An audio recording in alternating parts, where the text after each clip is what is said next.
Il faut savoir une chose, la plupart des écoles aujourd'hui vous vendent un RNCP ou une certification qu'on appelle Calliope. Donc ce sont des certifications qui sont données par l'État et qui sont données en contrepartie de résultats et d'obligations de la part des centres de formation. Et pour garder ces certifications, les écoles doivent avoir, entre autres, il y a beaucoup de choses, mais un certain niveau, pourcentage d'insertion dans le monde du travail qu'il faut justifier.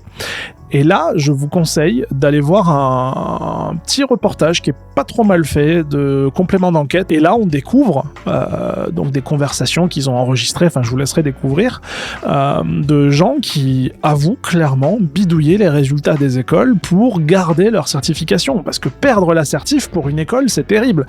Elle n'aurait ou plus le droit d'enseigner, ou elle ne pourrait plus faire financer ses formations, donc les fameuses OPCO dont je vous parlais tout à l'heure, qui vont donner de l'argent aux étudiants pour pouvoir financer leurs études. S'il y a des étudiants qui n'ont plus droit à ces OPCO, il y a beaucoup moins d'étudiants qui vont aller dans ces écoles. Et donc ces écoles ont besoin de leur certification pour avoir ces OPCO, entre autres.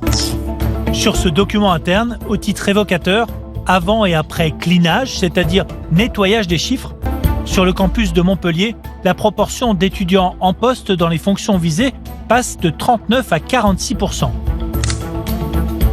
À Toulouse, de 61 à 70%. Et à Aix-en-Provence, de 77% à 92%. Pour cette école de journalisme, la modification semble encore plus radicale avec un taux de CDI qui passe de 2 à 30%.